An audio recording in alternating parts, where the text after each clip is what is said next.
Hey, everybody, and welcome to another episode of Beyond the Breakers, a podcast about shipwrecks, loss, and lessons learned from maritime disasters. My name is Tanner, and I'll be one of your hosts today, and I'll be joined, like usual, by Taylor. So, Taylor, how's it going? It's pretty good. A little chilly morning here in Ohio. It's nice out, though. Getting closer and closer to baseball, so spring is basically here, so that's good. The World Baseball Classic has definitely been getting me into baseball mode with some competitive games. That game last night, decided by that Trey Turner Grand Slam. Yeah, that was fun. That was a dicey one. I guess also but March Madness going on. That's always fun too. It's been I honestly can't remember a year that's been this crazy with high seeds getting knocked out like this. That had to have been the earliest that two number one seeds were out of the tournament, and then Houston struggled. Like my bracket was very much contingent on who was the one seed that just lost. I know I watched the game. Not Purdue. Kansas. My bracket was very much Kansas centric, so that's unfortunate. Yeah, anyone who had Purdue, Kansas, even Duke kind of looked dangerous coming into it as like a slightly lower seed, and with their one seed losing, it's like, oh, this is wide open for Duke, and then they lost. So I don't know. It's been fun though. It's been fun watching that. It's also pretty cold here. It's 18 degrees, and it's been so incredibly windy, which is actually appropriate for the episode we're going to talk about today. So, what have you been up to in the past week? Well, I've kind of been exploring Mr. Beast's videos. You know, everyone hears you hear about him quite a bit. Some of my favorites this week have included: I survived a plane crash. I hunted 100 people. And I ate a $70,000 golden pizza. Respect. Really just some diverse content on there. It's interesting to see the creative mind of someone who's just mastered a content platform, I would say. So it's he sounds like a cool guy. Yeah, you let Mr. Beast cook, and you just don't know what he's going to come up with. Pride of Greenville, North Carolina, which is where I'm originally from, which, proud to be associated with such a creative legend, really. What about you? What are you up to? Is he an ECU product? No, I don't believe Mr. Beast attended college. Oh, okay. Speaking of legends, I think you actually have a pretty legendary media check-in yourself. Yeah, I've been doing some reading. I've been trying to be more focused on that this year. I've been keeping up with it pretty well. I started reading Jordan Peterson, Maps of Meaning. Oh, okay. It's really great. It's a pretty provocative hypothesis that really explores the connection between what, modern neuropsychology tells us about the brain and what rituals and myths and religious stories have narrated for a long time. In my opinion, it's a pretty cutting edge work that brings together neuropsychology, cognitive science, Freudian, Jungian approaches to mythology and narrative. And it really presents this kind of rich theory that makes the wisdom and the meaning of myth accessible to the critical modern mind. It's been really cool. It has been very interesting seeing his effect on current society. I know the Seahawks at one point brought him in to speak and to motivate their players. So he just keeps popping up. And the way that he's speaking out about the injustices in China, especially this past week. Yeah, for sure. So it's great to have voices like his contributing to the modern zeitgeist, really, I would say. Yeah, that discourse is important. It is. So that's going to bring us into our main sequence today. But before we get into today's story, we have another one for you. And that's a story from the amazing sponsors who make this show possible. Radway's Ready Relief for Pain, the cheapest and best medicine for family use in the world. Instantly stops the most excruciating pains. Never fails to give case to the sufferer. A few applications act like magic, causing the pain to instantly stop. A cure for all bowel complaints. Internally taken in doses from 30 to 60 drops in half a tumbler of water will cure in a few minutes cramps, spasms, sour stomach, colic, flatulence, heartburn, languor, fainting spells, cholera morbus, diarrhea, dysentery, sick headache, nausea, vomiting, nervousness, sleeplessness, malaria, and all internal pains arising from change of diet or water or other causes. 50 cents a bottle, sold by druggists. So, the topic of our show today is going to be a vessel called Chicago's Little Lady. Have you ever heard of Chicago's Little Lady? I don't think so, but it sounds like a cute little vessel. It's kind of a lesser known story from not quite the Great Lakes. It's kind of the Great Lakes in the same sense that the Eastland is the Great Lakes. This is near the Eastland, actually. Exactly. And dare I say, almost as tragic. It's one that doesn't, it kind of gets to coverage, but it doesn't quite have the name recognition that a lot of other vessels do. I will say, actually, I think think about this a little bit more. I think we actually lived in Chicago at this time. Well, as much as you want to call like Naperville, Chicago. Yeah. And I do remember this happening as I read through the notes. Yeah, I couldn't have told you. Thinking about this story, I could have sworn this story happened like 6 years ago, but it did not. It's a bit older than that. Regarding Chicago's Little Lady, she'd been built in 1999 by Freeport Shipbuilding in Freeport, Florida, and she was designed by naval architect Timothy Grawl. She was a steel-hulled vessel, 68 feet in length and 23 feet in beam, and she was powered by twin Cummins diesel engines. Quoting from Chicago's First Lady Cruises website, who's the current owner of Chicago's Little Lady, she is a favorite choice for more intimate gatherings. Experience the warmth and charm of our smallest fleet member as you celebrate your special event. A little lady that's big on impressions. And you know what else is big on impressions? The fine advertisers who sponsor this podcast. The Persian Lotion, so celebrated amongst the fashionable throughout Europe as an invaluable cosmetic, perfectly innocent and safe, free from any corrosive and repellent minerals, the basis of other lotions, and of unparalleled efficacy in the preventing and removing of cutaneous blemishes of the face and skin of every kind, particularly freckles, pimples, pits after the smallpox, inflammatory redness, tetters, ringworms, sunburns, prickly heat, premature wrinkles, etc.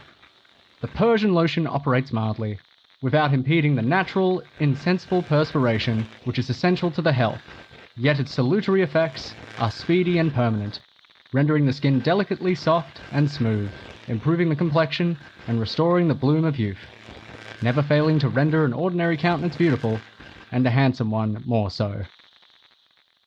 And we're back. So overall, with Chicago's Little Lady, picture something kind of like the boat from the Booze Cruise episode of The Office. Yeah, that's a really good comparison. That like it's definitely not a large vessel, but you could pack some people on there. So the inside portion could be used as a dining hall for receptions and other social events, while also providing an excellent view of the city through its large panoramic windows. I hope nobody was dining when the story takes place that we're going to tell today. Yeah, and I think that it's kind of set for different events. So it's either sightseeing or a social event. So I don't think that's going to contribute here. But in theory, like you could do a booze cruise. Yeah, I think so. I think you could. The rates are available on their website if anyone's interested. And for what you get, it actually doesn't seem super expensive. Nice. So additionally, she boasted a private upper deck that offered a 360-degree perspective on Chicago's river and lake views. Now, when they say private upper deck, like, do they mean like I could look down upon the common public beneath me as I enjoy Lake Champlain? I don't quite know what that means, but I think it just means that like that is separable from the bottom. So like if you wanted to rent out the top deck, you could without having to get the whole dining hall thing. So I could do like that thing that Patrick Mahomes' wife did when she poured the champagne on all the people. I don't remember that at all. I think it was 2 years ago, AFC Championship game, like negative 10 degrees in Kansas City. They were celebrating, so she popped champagne and poured it down upon the commoners beneath her. And then I think, quote said, "I don't know why people are mad. I just want to have fun." That's a totally valid perspective, I would say. I mean, that was a big deal. That was a big day. Yeah. But if I could recreate that, that'd be cool. The boat was employed in sightseeing routes along the Chicago River, and she conducted open roof sightseeing excursions during the summer months. At the time of our story, she's booked by the Chicago Architectural Foundation. Nice. And that open roof will play a role later. Do you know, is it like a convertible? Like you can... That's what it sounds like. I can't quite tell. I guess that makes sense, though. Like, it would be cool in the summer months and everything to kind of have that open. But if you want to try to operate this thing somewhat year-round, you would definitely need to have something a little climate-proof. Yeah. So we've been in the Chicago area a few times on the show, and we'll probably be back, especially if we ever want to cover the Eastland. Outside of the watercraft itself, the other set of main characters in our episode are a group of itinerant musicians led by a David John Matthews. So they performed simply as the Dave Matthews Band, and they started out in 1991, and they've enjoyed some considerable success since that time, kind of peaking in like the late 90s, early 2000s era. Mm-hmm. They actually won a Grammy for Best Rock Vocal Performance in 1997 for their hit song, So Much to Say. They'd been nominated for several other Grammys, in addition to winning 4 VH1 Music Awards and an NAACP Image Award. So the Dave Matthews Band were in Chicago as a stopover before continuing on to a 2-night gig at the Alpine Valley Music Theater in East Troy, Wisconsin. As a geographical note, East Troy, Wisconsin is located on I-43, right between Mukwonago and Elkhorn. So the band was staying at the Peninsula Hotel in Chicago, located at the intersection of North Michigan Avenue and Superior Street. So being right on Michigan Avenue, the Peninsula is really popular due to its proximity to all of that touristy stuff Chicago has to offer. All the shopping, Water Tower Place, the John Hancock Building, those places that you want to go to if you visit Chicago. Mm-hmm. And, tourists are famous for buying stuff. And if you, too, are looking for some fine products to spend some money on, you might be interested in what our fine sponsors have to offer.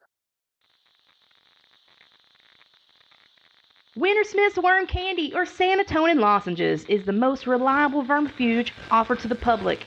Entirely harmless, safe for children of any age. Thousands of children die annually for want of a valuable worm destroyer, and they can be depended upon as a certain remedy.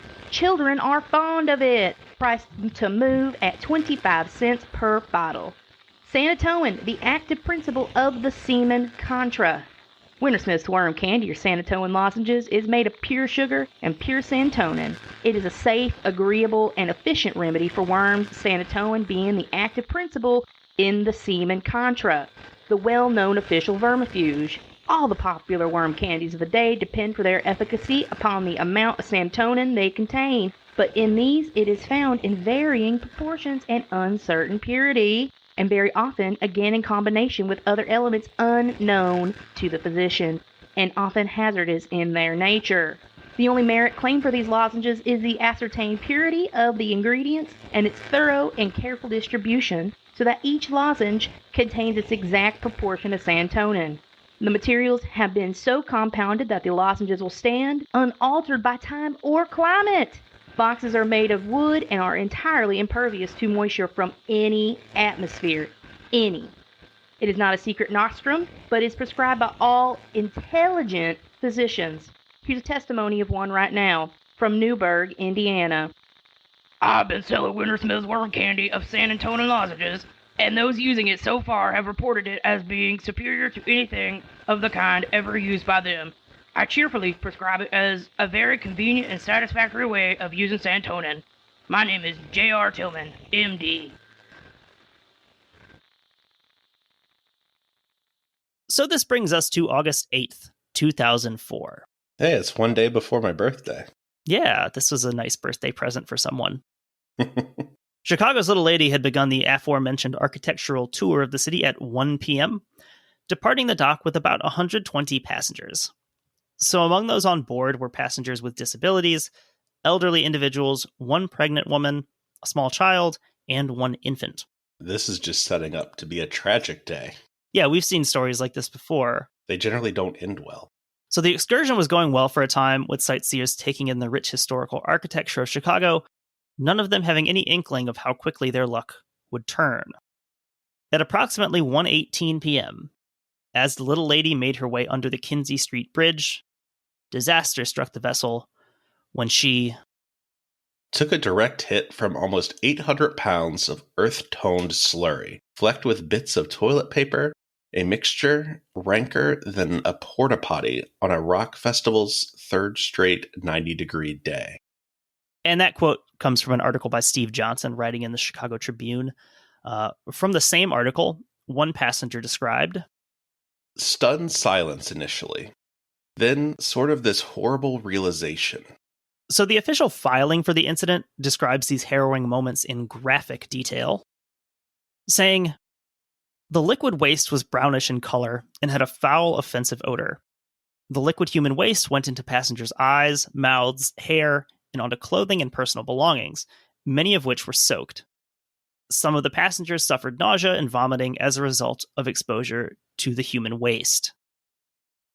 You know what won't induce vomiting and nausea? By drenching you in human waste? The sponsors who make this show possible. Brokaw Brothers, established nearly half a century, our clothing for boys shows that we believe in giving it the same careful study that characterizes our garments for men. We begin with the little 3-year-old and have all sizes for all shapes of boys. Tasty designs in blue serge Russian blouse and sailor suits, $5 to $9. Washable sailor suits for the country playground, $3. Astor Place and 4th Avenue. Now, let's back this up and take a look at where this, quote, earth tone slurry originated from. So on the afternoon of August 8th, 2004, bus driver Stefan Wohl departed from a bus staging area on Kinsey Street just west of the Chicago River, operating one of the Dave Matthews Band's 5 buses. Wohl was driving east on Kinsey Street, destined for the band's hotel to pick up one of the group's members, violinist Boyd Tinsley. So this bus belongs just to him? Yes, that's how I read it originally, and then that's kind of one of the things that we'll talk about in the aftermath of this, is it kind of spreads some public awareness of the fact that this relatively well-known band is apparently using, like, individual buses for each of their members, which doesn't seem like the most green of options. Yeah, I would think there's some other options out there. When just your violinist has his own tour bus. So at approximately 1:18 p.m., Wohl crossed the Kinsey Street Bridge. Now, this bus was outfitted with an 80 to 100-gallon collection tank for liquid human waste. This tank could be emptied through the use of a toggle switch located behind the driver's seat. When pushed, this switch would allow the contents of the tank to empty through a drain underneath the bus. And a full tank would take between 90 to 120 seconds to empty completely. That is a lot of waste that you could just dump whenever you wanted. I didn't realize it worked like that. Yeah. Yeah, when they say behind the driver's seat, I assume they mean it's, like, protected somehow, and it's not just, like, in the back of his seat that anyone could, like... I'm just imagining, like, a little kid or something sitting behind him and, like, kicking the seat and just releasing all this waste. I mean, clearly, like, you don't want to do it while you're, like, rolling down the road. I guess that's probably why it's back there, so you can't, like, be just cruising down the interstate and dump 100 gallons of human waste. Yeah, which is like, I don't quite understand the physics of this. I don't understand how it was physically done, but maybe he like rigged up some sort of like pulley system where he could open it from the driver's seat. So as the bus crossed the Kinsey Street Bridge, we'll engage this toggle switch, setting in motion the aforementioned traumatic moments for those aboard Chicago's Little Lady traveling southbound on the Chicago River. So like many bridges in the city, the surface of the Kinsey Street Bridge is constructed of heavy-duty riveted grating. So quoting here from ohiogratings.com.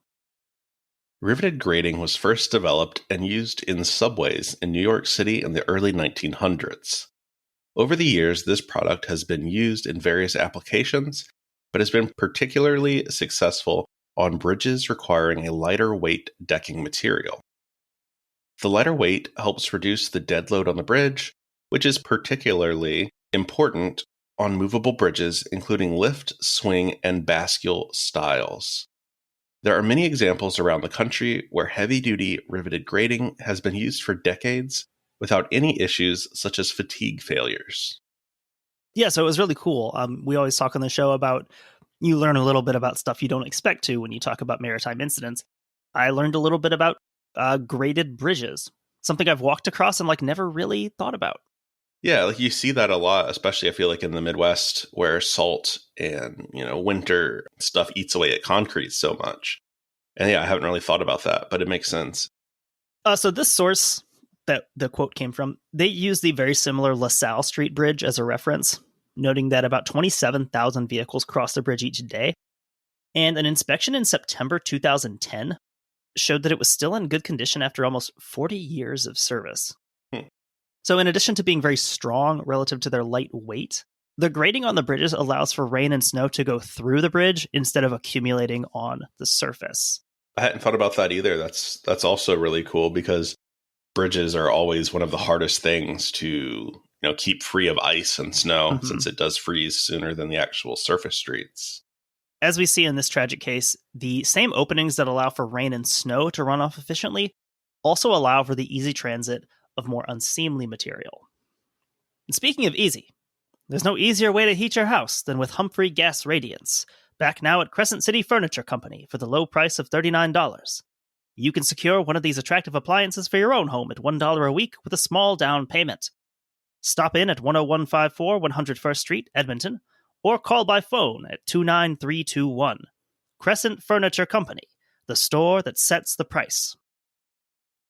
So after the dumping occurred, and the boat's occupants realized the nature of the incident, Chicago's little lady immediately returned to her dock to be disinfected. Passengers were offered refunds for the cost of their ticket. I don't think I'd want to go again. Yeah, that's one I definitely want cash. I don't want like a voucher or something. Yeah. 5 passengers went to Northwestern Memorial Hospital to be tested for any possible health complications from the exposure to the human waste. Yeah, I would want to be one of those people, actually. I'd be like, I'm going to want all the tests. Thank you. That's the thing to remember here is that like we talk a lot about like how fast these things happen, these maritime disasters. Here they're riding in this open boat. There's no warning. They don't know this is going to happen. No one's got time to even like close your eyes, close your mouth. Those significant openings. There's quite a lot of actual concern here. Like, yeah, on top of it being gross, yeah, like you could legitimately get sick from this. Also, I'm just thinking about being one of the people like on the lower level that's enclosed or whatever. You just see all this happen. You're like, what's that? What's that rolling down the window? Oh, the smell. Something we've talked about before, as much as we talk about shipping and cargo vessels or passenger vessels. We've talked a lot about this. A ship doesn't make any money sitting in port. True. Chicago's little lady was no exception. Her crew was ordered to swab her decks thoroughly to get her ready to go back out. And Chicago's little lady would conduct her 3 p.m. tour as scheduled. Look at that. That's just dedication to service right there. I mean, in a lot of industries, people use any possible excuse to get off of work. Not the good folks of Chicago's little lady. They were going to get her back out. I feel like this would have to play out differently today, like in modern 2023 times. There is no way this would happen, and you don't like immediately be like, it's on social media. Like that people would be going on to like Facebook Live immediately and like Twitter. Well, and you got to think that they'd want to be getting like statements from the crew. And I don't know if it was the same crew who went back out on her. Maybe they did talk to them and say like, hey, like what happened? What did you guys do to our boat? It's just a fascinating story. Some true dedication to the craft. People are going to see these goddamn buildings. And we don't really care what we have to do to make that happen. So Chicago police began investigating the incident immediately, though not initially in a criminal capacity. So like, as an accident? I guess. If I have 100 gallons of human waste dumped on me, like someone's getting some criminal charges. We're finding somebody. Someone's getting shot. Call Chicago PD so we can make sure that happens. So on the 9th of August, a statement was released by the Chicago Architecture Foundation putting forward information from a witness who had recorded the license plate information of the vehicle at fault. What kind of weirdos just walking down the street, though, ready to do that? It is also like this is tourist season in Chicago, kind of similar to what we talked about with the duck boats in Philly. Just by chance, you're probably going to have someone who has a camera on them. It's 2004, so I guess that it's, the beginning of... People have like digital cameras, even if they don't necessarily have it on their phone. Like you're going to have people maybe who... I don't even know if I would know what I was seeing if I witnessed this. I wouldn't even know if like what I was seeing was worth recording. Maybe it was someone in Chicago specifically to see all of the buses in the city, and they were just photographing all of them. So initially, the driver of the bus was identified as Jerry Fitzpatrick.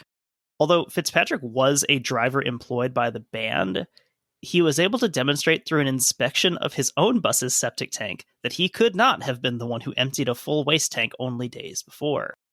Upon inspection, the tank on Fitzpatrick's bus was nearly full, thereby clearing him of any blame for the dumping incident.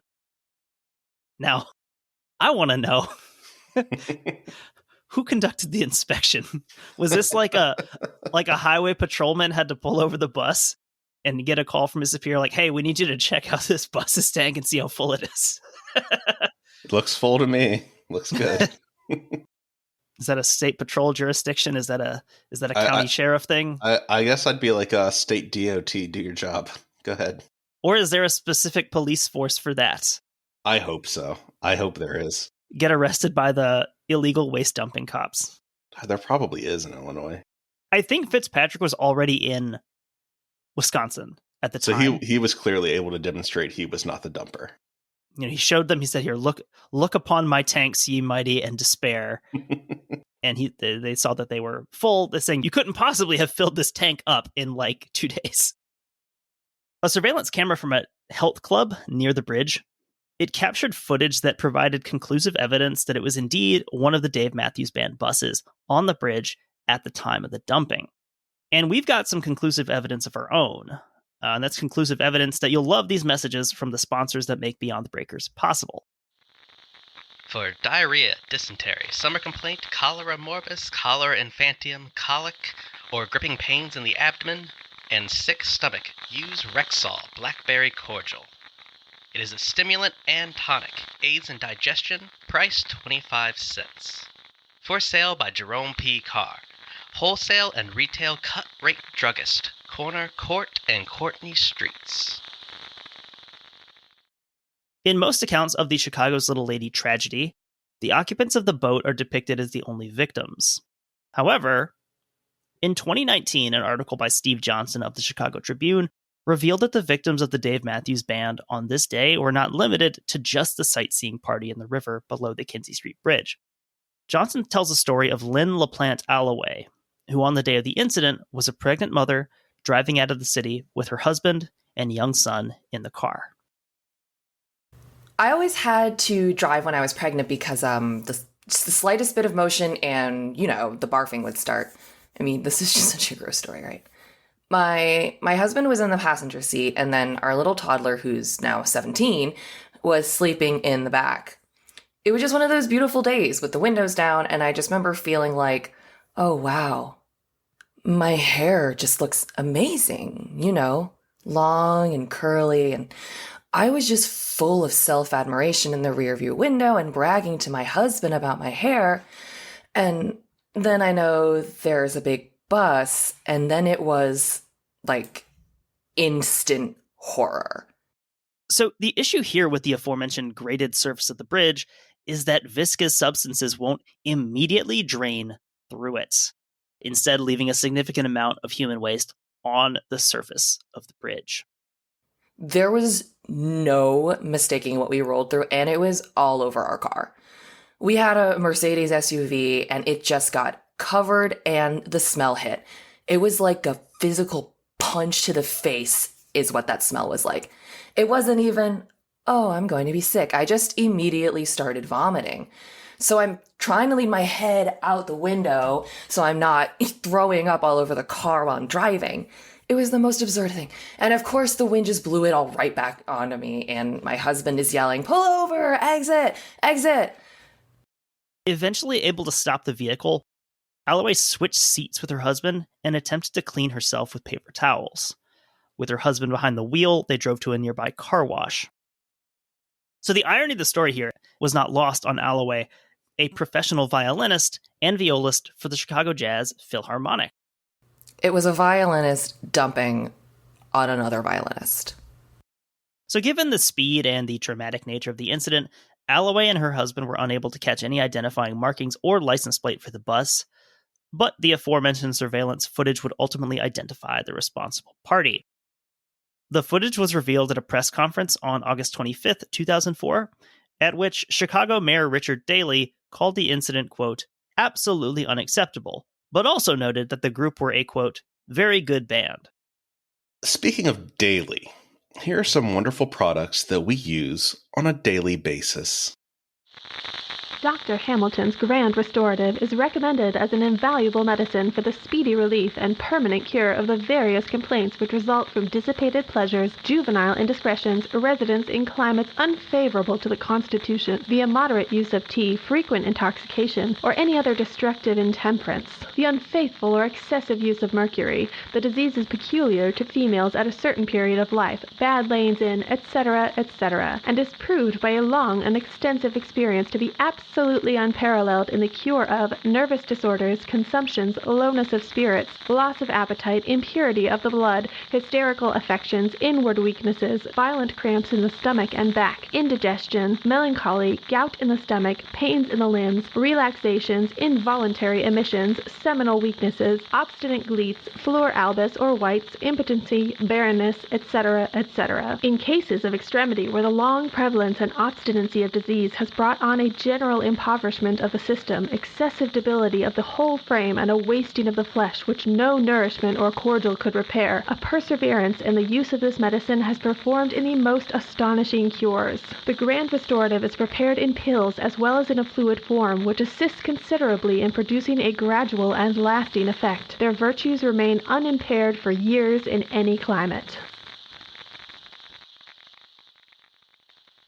And we're back for the aftermath portion of the episode. So in January 2005, Stefan Wohl was charged with reckless conduct and discharging contaminants to cause water pollution.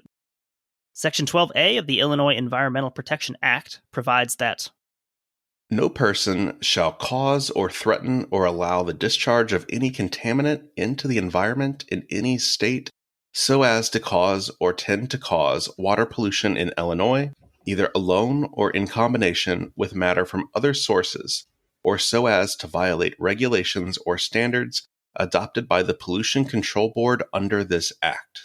So Section 3.550 of the Act defines, quote, waters of the state of Illinois as all accumulations of water, surface and underground, natural and artificial, public and private, or parts thereof, which are wholly or partially within, flow through, or border upon this state. What do you mean I can't dump chemicals into my own private pond? Not if it's wholly or partially within the state of Illinois. You're not. And now a word from our sponsors with some amazing products that we think should be wholly or partially within you. Alright, yo, what's up, cuz? Listen, I gotta tell you about this new product. It's amazing. It's called Whitwell's Volatile Aromatic Snuff for headache and guitars. This slightly improved composition, manufactured from roots and aromatic herb. Yeah, you know what herb. That's right, we're getting loud. It's prepared by Dr. J.P. Whitwell of Boston, and now, and for the last 10 years, has been selling in almost every part, every corner, every block of the United States. It's extremely fragrant to the smell. We're not talking dirt or brick here, right? We're not talking mids. This is good stuff, right? This is the loud pack, okay? And it's stimulating to the spirits without the slightest injury to the system and without subsequent depression. It relieves headaches arising from fatigue, anxiety, nervous irritability, or a bad atmosphere, and is an infallible remedy for recent guitars, whatever those Johns is. So, studious and sedentary, yeah, you're going to be sedentary, you're going to be in the couch, if you know what I mean, after you get some of this volatile aromatics in your snuff. Have frequently acknowledged its grateful and refreshing qualities both to mind and body. It is the best specific against contagion. Dr. Waterhouse, late professor of physics in Cambridge University, with certificate acknowledges that this is loud. Also, its simplicity and efficacy, right? So, Dr. Waterhouse from Cambridge University, right? That's some Scottish, English, Dutch, whatever. Dutch windmill stuff. Dude, this is government. You're gonna be fried. You're gonna melt. And we're selling this just out of the goodness of the heart of Dr. J.P. Whitwell. You're probably asking, where can I get this stuff? Alright, I got you, cuz. It's sold wholesale and retail by Dr. T.W. Buy It. That's right, you're gonna buy it at the northeast corner of 2nd and Race. Alright, you gotta go into the back of the store. You can't just go right in. You gotta kind of be cool, alright? Don't be weird or anything. Don't try and be Shifty Johns or something like that. Don't got your hood up or nothing. Like, just be normal, alright? So 2nd and Race Streets, right by the Big Blue Bridge, Ben Franklin ones. So buy it from Buy It, sole agent, by appointment of the proprietor for the Commonwealth of Pennsylvania. In addition to Section 12A, the band and Wohl were also charged with a separate count of violating Section 12F of the IEPA, which reads, no person shall cause, threaten, or allow the discharge of any contaminant into the waters of the state, as defined herein, including but not limited to waters to any sewage works or into any well or from any point source within the state, without the NPDES permit for point source discharges issued by the agency under Section 39B of the Act. The official complaint states that the drain at the bottom of the bus through which the bus's onboard waste tank empties is a discernible, confined, and discrete conveyance, and therefore constitutes a, quote, point source, as the term is defined in Section 720.110 of the Board Waste Disposal Regulations. The third official charge was of creating and maintaining public nuisance at common law. The band and Wool, by their actions, prejudiced the public health and welfare and the environment. One thing that certainly won't create a public nuisance: the fine businesses that sponsor this podcast. Why should you try Dr. J. Bovee Dods Imperial Wine Bitters? Because for the cure of incipient consumption, weak lungs, weak stomach, general debility, and for purifying and enriching the blood, they're absolutely unsurpassed by any other remedy. To be assured of this, it's only necessary to try. The wine itself is of a very superior quality, nearly double the usual strength of other wines, warming and invigorating the whole system from the head to the feet. As these bitters are tonic and alterative in their character, so they strengthen and invigorate the whole system, and give a fine tone and healthy action to all its parts by equalizing the circulation, removing obstructions, and producing a general warmth. They're also excellent for disease and weakness, particular to females, where a tonic is required to strengthen and brace the system. No lady who is subject to lassitude or faintness should be without them, as they are revivifying in their action. These bitters will not only cure, but prevent disease, and in this respect are doubly valuable to the person, sick or well, who may use them. For proof of the truth of this, see full particulars and references to persons cured on the circular inside the wrapper accompanying each bottle. Ministers of the gospel, lawyers, lecturers, and all public speakers should use Dr. J. Bovee Dods Imperial Wine Bitters. That's Dr. J. Bovee Dods Imperial Wine Bitters. So in March 2005, Wool ultimately pleaded guilty to these charges, despite initially denying to investigators that he had discharged human waste on the bridge. I want to know how at first he was just like, no, I didn't. Wasn't me. There are some eerie similarities between this and the duck boats that we discussed last week of, you have the people operating these things and claiming to have done one thing when in fact there's evidence to show that they did the opposite. Wool was sentenced to 18 months probation and 150 hours of community service, and also a $10,000 fine to be paid to the organization Friends of the Chicago River. But like payday for them, right? Like you're just doing an organization and one day it's like, hey, here's a check. Kind of a windfall profit for them. I do think it's funny, 150 hours of community service. I'm just imagining him like having to like teach a class about not dumping human waste out of buses. So in the words of Illinois Attorney General Lisa Madigan, the settlement was, quote, reasonable and appropriate given the public health threat caused by this foul incident. Stefan Wool was also fired from his role as a bus driver for the band. It's just an expensive mistake to make. Yeah, I'd say so. You're a big band. You probably have more assets than most bands, but you can't be shelling out $50,000 because you dumped your tanks somewhere. Especially in 2004 money, like that's a lot more than it is now. In addition to Wool's $10,000 fine, the band donated $50,000 to Friends of the Chicago River and $50,000 to the Chicago Parks District. I can't help but think that the people on the boat haven't gotten any money, and that doesn't feel right. Yeah, I feel like they could have been compensated more than just getting a refund. Yeah, and I feel like today, like where it is just easier to hold these kind of people accountable, like it probably would happen. Because like I would be posting on Twitter nonstop until they paid me to stop posting on Twitter about this. And I don't know for sure that they won't. There may have been like private suits also. Mm-hmm. But I wasn't able to find any of that. And yeah, I mean, $50,000 to each of these organizations. That's a lot of money, but you can spend significantly less on the products that bring this show to you every week.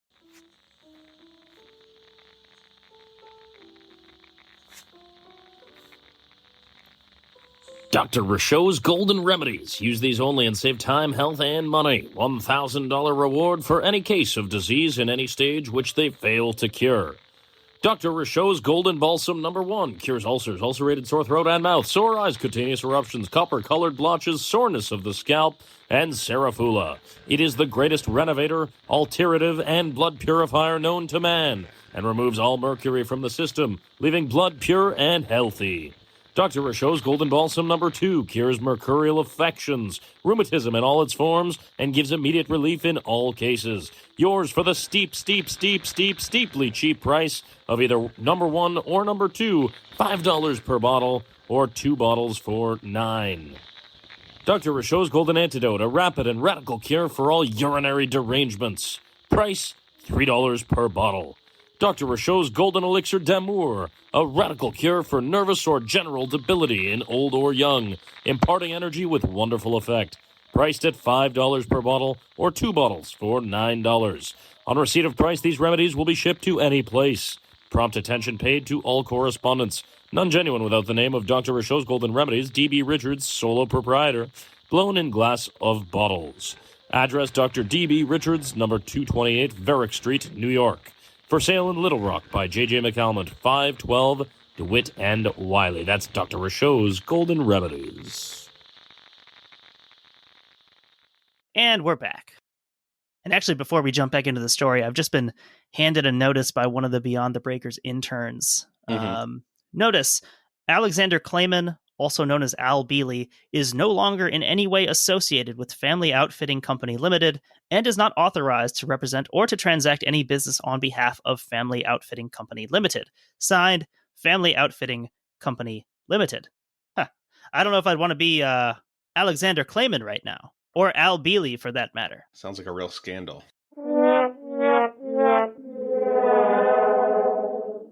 In April 2005, a civil suit was brought against the band by the state of Illinois, ultimately leading the band to pay $200,000 to be used towards environmental education in exchange for avoiding an admission of guilt in court. This is quoting again from Steve Johnson. That settlement came during the same season that Ben & Jerry's released its newest DMB flavor. Tribune restaurant critic Phil Vettel pointed out that the flavor, Dave Matthews Band Magic Brownies, bore perhaps an overly evocative name, especially to Chicagoans. On the other hand, he said, its combination of vanilla ice cream, fudge brownie chunks, and raspberry swirl arguably represents progress on the unpleasant association meter over the DMB flavor it replaced, coffee ice cream mixed with mocha swirls and fudge chunks. Honestly, the most offensive part of this is that the Magic Brownie one has raspberry swirl in it. I don't want that. No one wants that. That's like vanilla ice cream fudge brownie, like sure, all day. It's like not after they've rained human waste on me, but like any other time, sure. That raspberry swirl just ruins that for me. But also coffee ice cream really sucks. Also, I mean, what a grip Dave Matthews Band had on the culture at the time. Multiple flavors of Ben & Jerry's. To their credit, from the beginning of the incident, the band was very open and receptive to whatever the findings of the investigation revealed. Quoting from band spokesperson John Vlouten, although the band members were not on the bus when the incident took place, we have always said that if it was our bus, we would take responsibility for what happened. Something we care about on this podcast is not just punitive measures after an incident has occurred, because at that point, you're not really providing restitution because the tragedy, the incident has happened already. Mm-hmm. And no amount of compensation makes that any different. We do care about preventative measures to be implemented to avoid future incidents. And in regard to this, the band made assurances that they would take steps in the future to record when and where their buses emptied their septic tanks. This reminds me a bit of the thing we talked about with the Moselle, the requirements of like, hey, if you're an engineer on one of these, you've got to you got to put some water in your boiler, man. And they're like, I don't want to put water in my boiler. And this is like, man, you gotta record where you're dumping this stuff. And they're like, okay, we'll pay attention to where we dump 100 gallons of human waste or whatever. It just does feel like the bare minimum of like, look, I'm doing a thing. This is a story that leaves me with so many questions. Because at no point, it seems like, did he say that like, yes, I did it, but it was an accident. It seems like he was trying to do it. Why would you think that was an acceptable place to do it? Yeah, that is the interesting part to me is like, there is no like, oh, I accidentally hit the button or anything like that. It's very much like, nah, this is just something I was going to do. I'm actually looking at the bridge on Google Maps right now, and I would imagine it looks basically the same as it did in 2004. Yes, as we know, because these heavy-duty riveted gratings are very durable. I mean, you're in the middle of downtown Chicago. Like, it's not like this is a secluded location where it's like, oh, I could be sneaky and get rid of this. there has to be designated places that you dump these things or that you like unload these things, like septic plants or whatever. I just never understood why there wasn't even like the attempt at saying, well, it was an accident, I'm sorry. It was just like, yep, I did that. Very strange. So final thoughts here. Like so many stories we discuss on the show, there's always lessons to draw from this.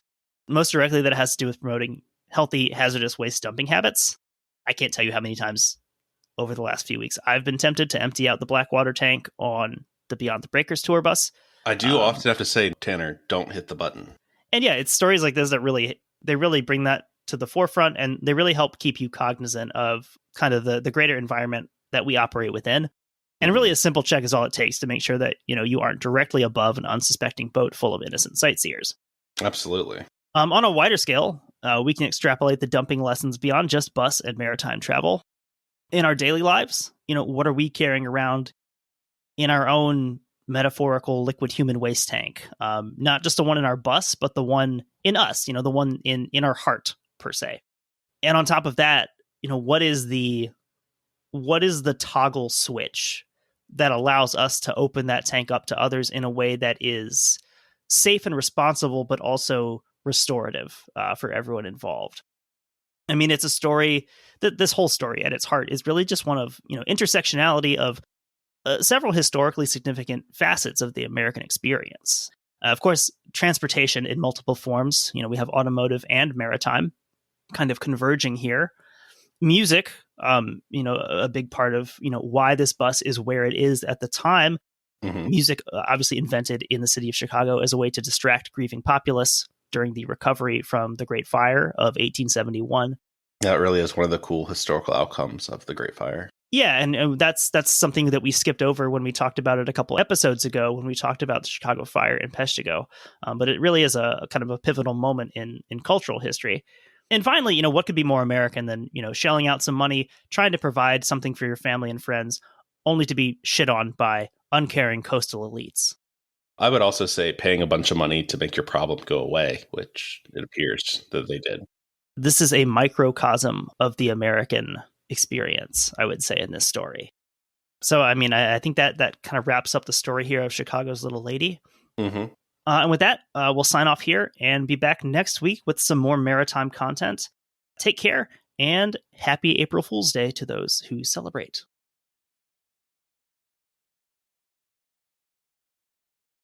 Coffee ice cream mixed with...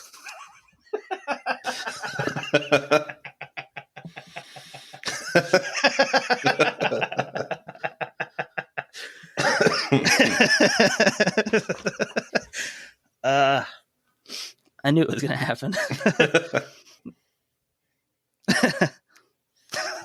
I can't read the phrase fudge chunks. I need to record the words separately and then put them together. Drop it in there. Coffee ice cream mixed with mocha swirls and fudge chunks. All right, just gotta laugh it out. It is funny. It is funny. All right. Coffee ice cream mixed with mocha swirls and fudge chunks.